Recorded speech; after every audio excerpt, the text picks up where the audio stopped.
They thought he was just another old black man at a gas station. Quiet, alone, easy to push around. But when one of them laid a hand on him, he said something so chilling, the entire gang backed off without a fight. The sun was burning high over rural Georgia, the kind of afternoon that made the asphalt shimmer like it was boiling. Raymond Triggs guided his old Ford pickup into a near-empty gas station just off Highway 92. It wasn't anything special. 2 pumps, a dusty ice chest with a flickering cold drinks sign, and a rusted bench out front. Just the kind of quiet place Raymond liked. Nothing flashy. No need to rush. Raymond, 68, moved slowly as he stepped out of the truck. Not because of weakness. He was still solid for his age, with broad shoulders and a steady gait. But because he'd learned there was no reason to move fast when you didn't have to. He wore a weathered navy vet cap, faded jeans, and a plain grey t-shirt. His skin was dark and sun-worn, and his eyes, those told stories no one ever asked to hear. He didn't smile much, but when he did, it meant something. He reached for the pump, minding his own business. That's when he heard it.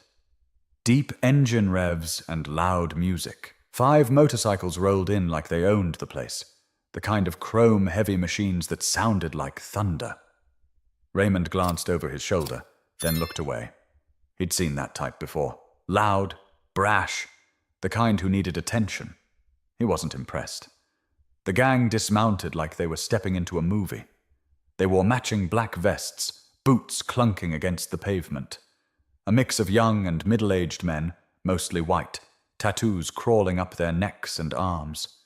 One of them kicked a can across the lot like a bored teenager. Another spat close to the pump Raymond was using. No words yet, just energy. You could feel it, the kind that made people lock their doors and look away.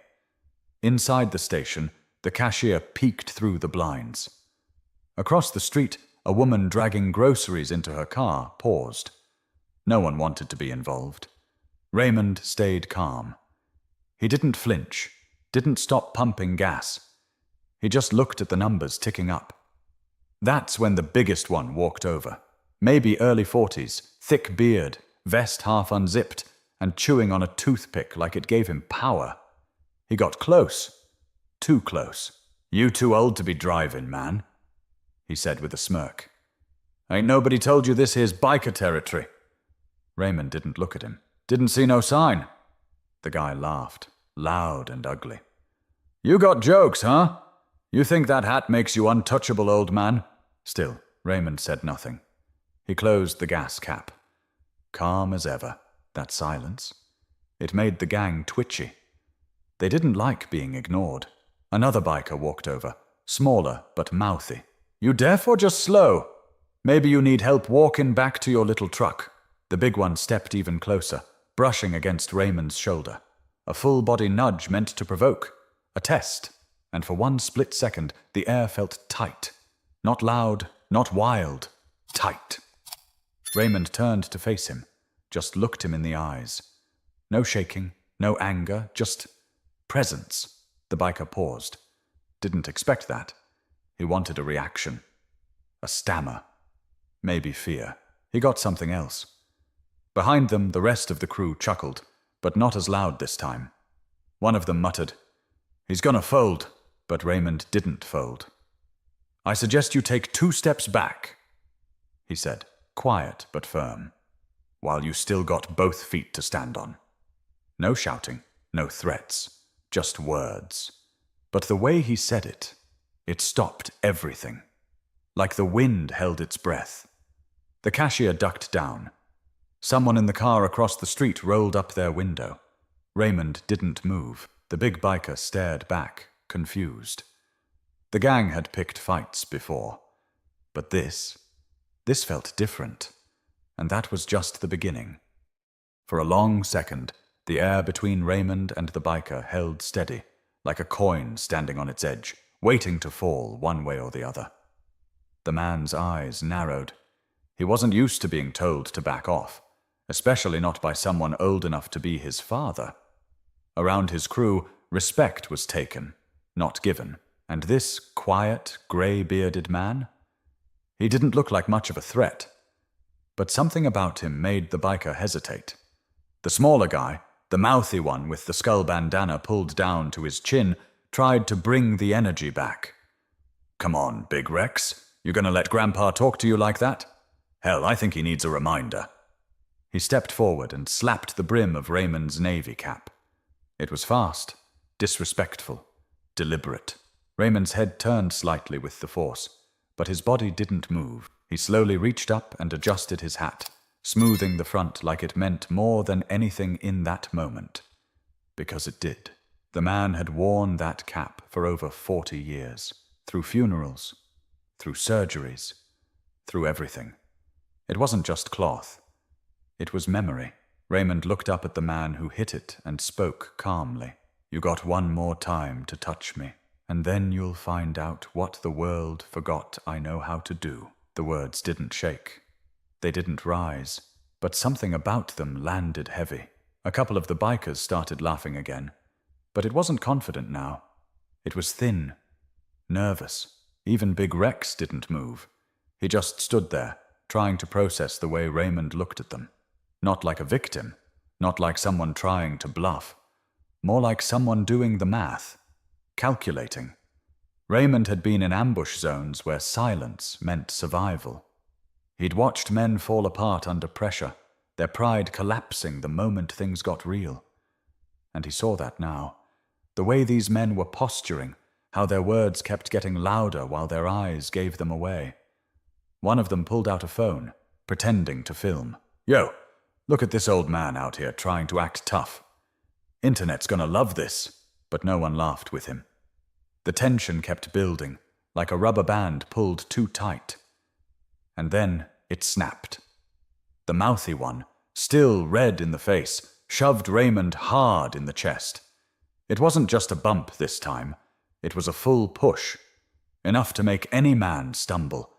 Enough to draw that invisible line between disrespect and assault. Raymond's foot slid back half an inch. That's it. He didn't fall. Didn't even look off balance. He just squared his body again. "I buried men younger than you with more honor in their bones," he said, eyes locked in. The parking lot went still. Even the wind seemed to hush. Big Rex didn't move. He'd seen enough fights to know when something was off. And right now, this wasn't going the way it should. The old man wasn't scared. He wasn't trying to get out of it. He was ready. Too ready. "You think you're some kind of badass?" the mouthy one sneered. But his voice cracked, just enough for it to be noticed. Raymond tilted his head calmly. "You ever seen someone's hand stop shaking after their third firefight in a jungle you couldn't pronounce? You ever had to carry your own man's dog tags back home in a sock because that was all you could find of him?" Silence. "Didn't think so." Nobody said a word. Behind them, the gas station door opened just slightly, enough for the cashier to watch without being seen. Raymond stepped forward. Not fast, not threatening. Just steady. And the gang did something they weren't used to doing. They stepped back. All except Big Rex. He stayed in place, eyes narrowed, trying to figure Raymond out like he was staring at a puzzle he didn't understand. Raymond stopped just short of him. "You got two choices," he said. "You can walk away with your dignity, or you can leave part of yourself on this concrete." Big Rex didn't blink, but his throat moved as he swallowed, and that told Raymond everything he needed to know. The real fight? It was already over. Big Rex didn't speak right away. His chest rose and fell, slower now, as if he was trying to control the heat building inside him. His fists were still clenched, but his knuckles weren't as white. Raymond just stood there, hands by his side, calm as ever. No threats, no flinching, just a steady gaze, like he'd already been through worse and didn't expect this to be any different. "You think I'm scared of some old vet?" Rex finally muttered. Raymond didn't answer. He looked at Rex the way a man looks at a dog barking behind a fence. More annoyance than fear. Rex took a step forward, trying to regain ground, and said louder, "You think wearing that cap gives you a free pass to talk slick?" Still nothing from Raymond, just silence. And then, in a tone so even it made the words hit twice as hard, he said, "You ever stand still with a rifle in your hands while mortars drop 50 feet from where you're breathing? You ever smell burning metal and skin in the same wind? I don't talk slick, boy. I talk straight." Rex blinked. The others shifted uncomfortably. One of them looked away completely, like he didn't want to be part of whatever was coming. Raymond leaned in just a little, not threatening, but close enough for only Rex to hear what he said next. "You got a fire in you, but it's wild. No control, all heat, no aim. You swing at a man like me, and I'll make sure you leave here wondering how you ever thought this was a good idea." Rex froze. It wasn't the words. It was the way they came out. No anger, no bragging, just quiet certainty. Like Raymond wasn't imagining what he'd do. He already knew, like it had been done before. Maybe more than once. And that's where something changed. Raymond stepped back, giving Rex space. "I'm not your enemy," he said, "but I've buried mine. Don't confuse the two." Silence, heavy and uncomfortable. Raymond turned toward his truck, slowly. Every move he made was deliberate. No rush, no fear. Just like before. He opened the door and reached inside, not for a weapon, not for anything flashy, just for a cloth to wipe his hands. But the movement alone made one of the younger bikers twitch. "You gonna let him punk us like that?" the mouthy one said again, louder this time, voice edging toward desperation. "We just gonna walk away?" Big Rex didn't answer him. His eyes were still locked on Raymond. Raymond turned back and gave a short nod toward the younger man. "You want to prove something? Find a ring? Step in it. Swing at someone trained to fight. But out here?" He motioned toward the concrete. "This ain't a ring. This is real. And real has consequences." The mouthy one went quiet. Raymond stepped forward again, slow and measured. "You think I'm afraid of blood? My own? Someone else's?" He pointed toward his chest. "There's a scar here, 4 inches. Got it pulling a friend out of a blown-up Humvee. You think you got the stomach for what you're trying to start?" No one answered. "You want to act like you're hard? Fine, but when your mama gets a call saying her boy ended up laid out in a parking lot because he didn't know when to back off, who's going to explain that to her?" The group stiffened. Big Rex finally spoke, his voice lower now. "You military?" Raymond nodded once. "Navy. Special tactics. 27 years. 2 tours in Nam, 1 in the Gulf. Ain't proud of all of it, but I'm still here. And I never had to talk tough to stay that way." Rex looked down, then back up. "We didn't know." "You weren't supposed to," Raymond said. "That's the problem with boys trying to act like men. You don't ask who's standing in front of you. You just push." Rex took one full step back. That's when the energy shifted. You could feel it. The weight lifting off the concrete. The quiet respect creeping into the moment. Raymond turned fully toward his truck this time. He opened the door and said over his shoulder, "Now if any of y'all still feel like testing your luck, I ain't going nowhere." Nobody moved. Not a single one. Big Rex stood still, like a man stuck between 2 worlds, the one he ruled with noise and bravado, and the one Raymond just reminded him existed. A world with rules, history, weight. No one spoke.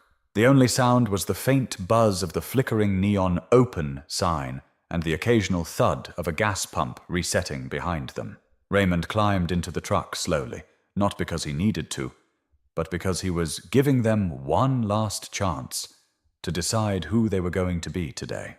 He didn't slam the door. He didn't peel off like some dramatic action hero.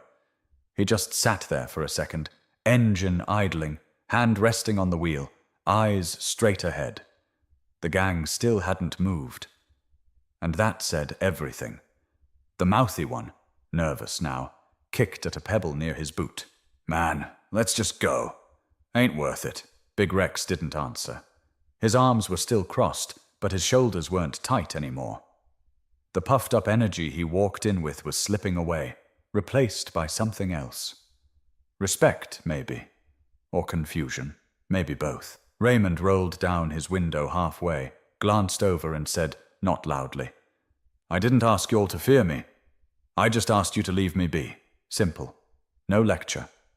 Just truth." And that hit harder than any punch could have. One of the younger bikers, maybe 22 at most, leaned toward Rex. "Yo, I seen that guy before. My cousin said he taught self-defense to the sheriff's department back in the day. That him?"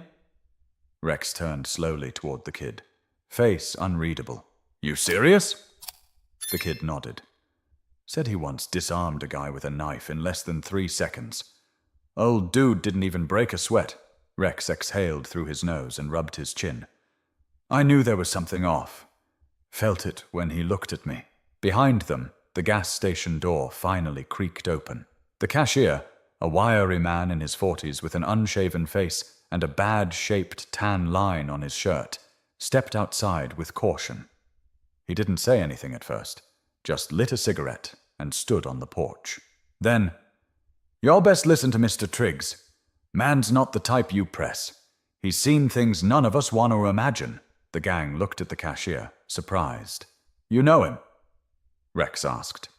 The cashier nodded, puffed once, and said, "He saved my cousin's life in '93. Car wreck. Flames coming up the windshield. Raymond pulled him out with a busted leg and no gear, then disappeared before the ambulance even showed." Raymond didn't respond. He just let the story sit in the air like smoke. "Didn't even know it was him till years later," the cashier added. "Never asked for credit, just walked away." That sealed it. No more noise from the crew. Even the tough ones didn't want to meet Raymond's eyes. Big Rex cleared his throat. "Guess we misjudged the whole situation." Raymond finally turned to look at him again. "A man can make mistakes. What matters is what he does after." For the first time, Rex didn't puff out his chest. He just gave a quiet nod. "We'll leave you to it." Raymond nodded back, and without another word, the bikers began climbing onto their motorcycles. The engines fired up again, loud as ever. But this time, it wasn't about show. It was a retreat. A respectful one. As they began to roll out, the youngest one, same kid who recognized Raymond, looked over, a mixture of curiosity and awe in his face. He called out, "Sir, if you don't mind, what did you do? Like, for real?" Raymond didn't smile, didn't boast, just looked him in the eye and said, "I did what I had to, and I pray you never have to." The kid nodded slowly, then followed the rest. Within seconds, the gas station was quiet again. Just the buzz of the sign, the ticking of the hot metal on Raymond's hood. The cashier chuckled once and said, "Same old Triggs. Still got that thing in your voice that shuts folks down cold." Raymond turned the engine off, stepped out of the truck and said, "It ain't the voice. It's the life behind it." The air had settled. The bikers were gone, the dust from their tires drifting off into the Georgia heat like smoke after a brush fire. Raymond leaned back against the side of his truck, arms folded across his chest, taking in the stillness like an old friend. Inside, the cashier locked the register drawer and stepped back out, still holding his cigarette between 2 fingers. "Been a long time since someone made Rex back down," he said. "And you didn't even raise your voice." Raymond gave a slow shrug. "Never had to shout to be heard, not when it matters." The man took a seat on the bench, waving away a fly. "You still living out past the ridge?" "Same house. Been there since '81. You keep to yourself, huh?" Raymond nodded. A man's peace don't come from the noise around him.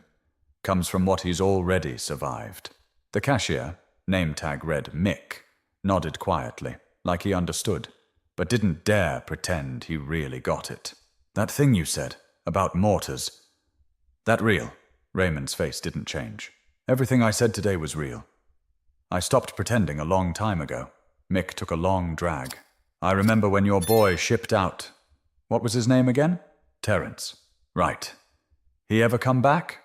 Raymond looked out across the road, watching a few kids riding bikes in the distance. "Nah, he didn't make it out of Kandahar. I got the flag, the tags, and a letter that didn't make it past 3 paragraphs. Mick lowered his gaze. Sorry. Raymond didn't ask for sympathy. Never had. He knew what he signed up for. I just wish I'd told him more about what not to carry. Pain don't get lighter with time. It just gets quieter. The breeze shifted. That slow, southern kind of quiet took over again.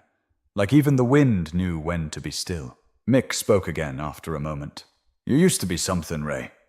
Talk around town was you trained with those black ops types. The kind that don't show up in records. Raymond smiled faintly, but it didn't reach his eyes. Most of what I did don't exist on paper. That's how they wanted it. You ever kill anybody? Mick asked, then immediately winced. I mean, I'm sorry. Raymond didn't look offended. Just thoughtful. War don't care about your questions. It don't give you time to hesitate. You do what you gotta do to make it home. And when you do make it home, that's when the real fight starts. Mick blinked. What do you mean? Raymond looked him square in the eye. Try living with what you had to become, just to survive. Then go to church on Sunday and pretend you're the same man who left. That's the fight nobody trains you for. Mick went quiet. Raymond stepped away from the truck and walked toward the porch, his boots thudding softly against the pavement.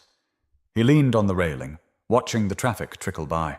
I've seen kids younger than those bikers cry for their mothers with shrapnel in their chests, he said. I've seen men die with their eyes open and their mouths too full of dirt to scream.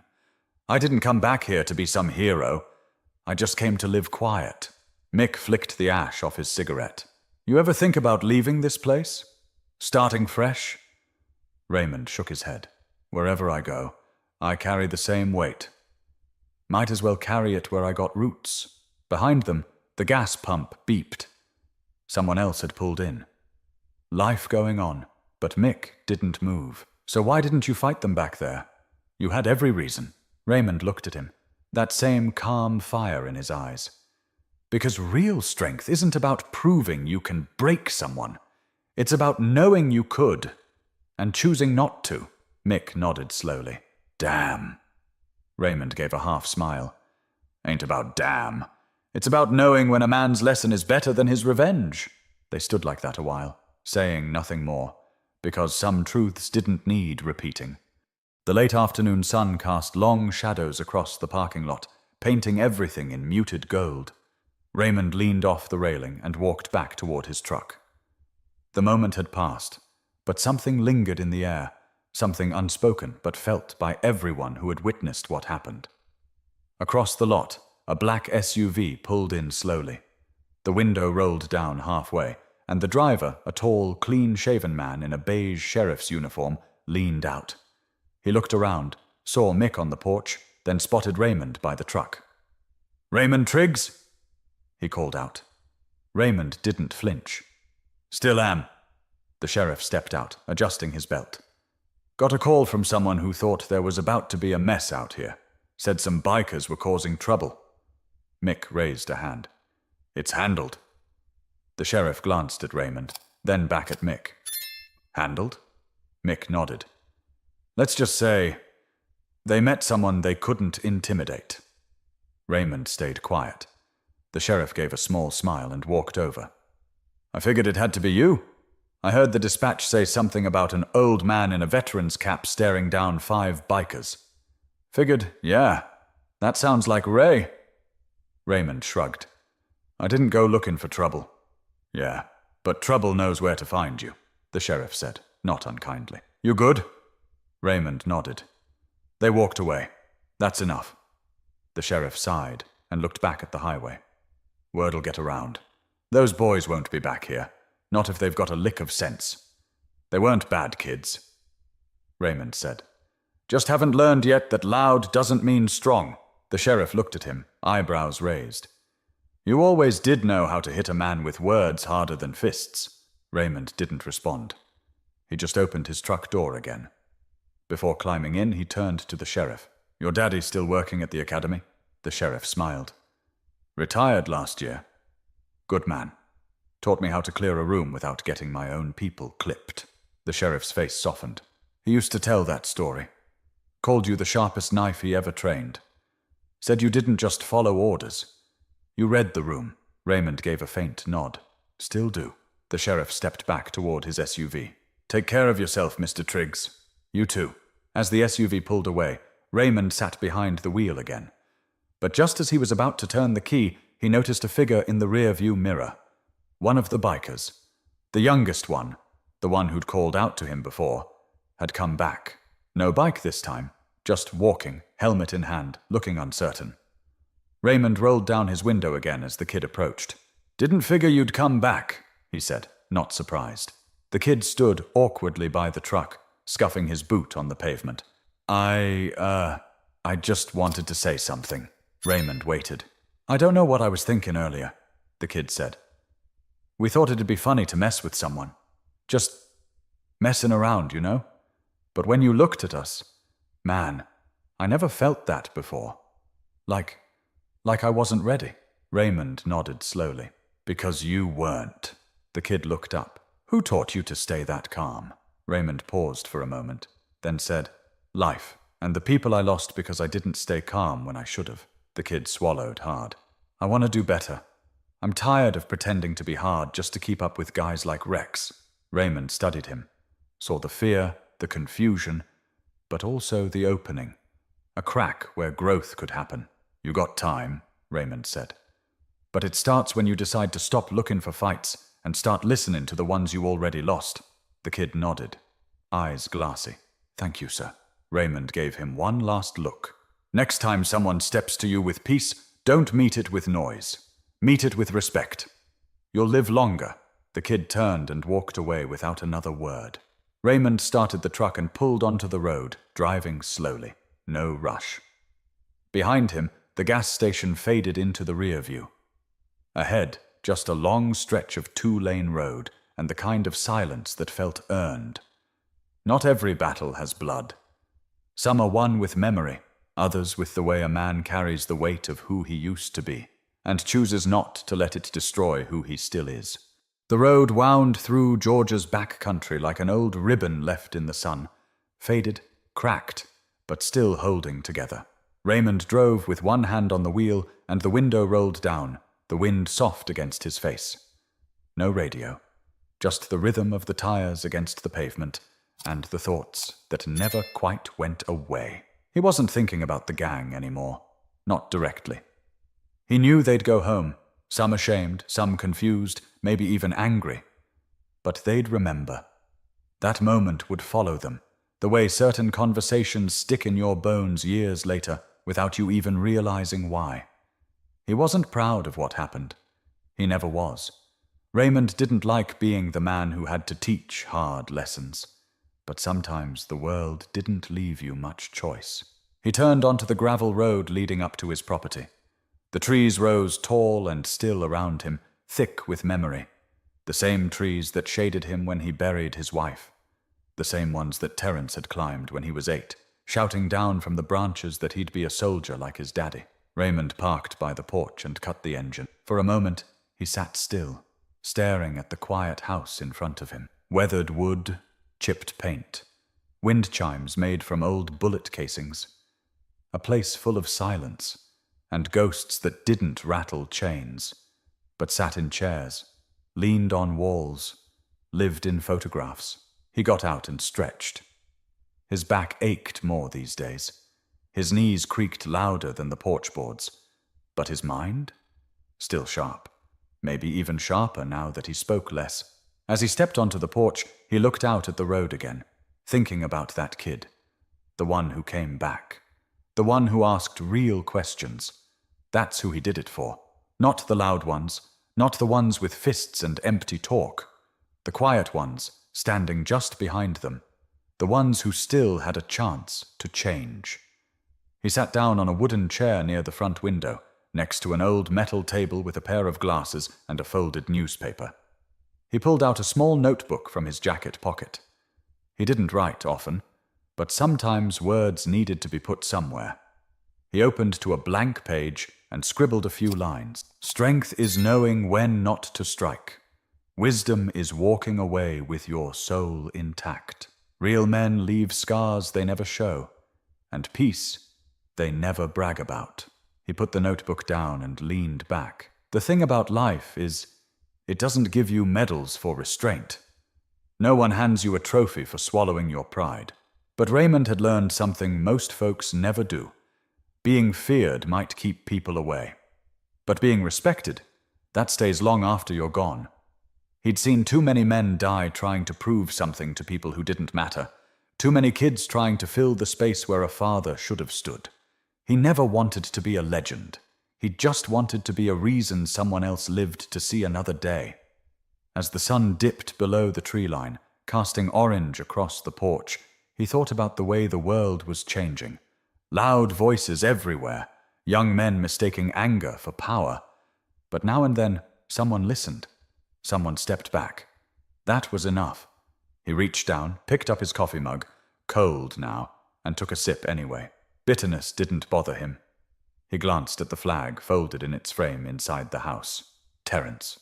A good man. Better than he ever let on. Raymond whispered to no one in particular. You keep watching, boy. Your old man's still out here.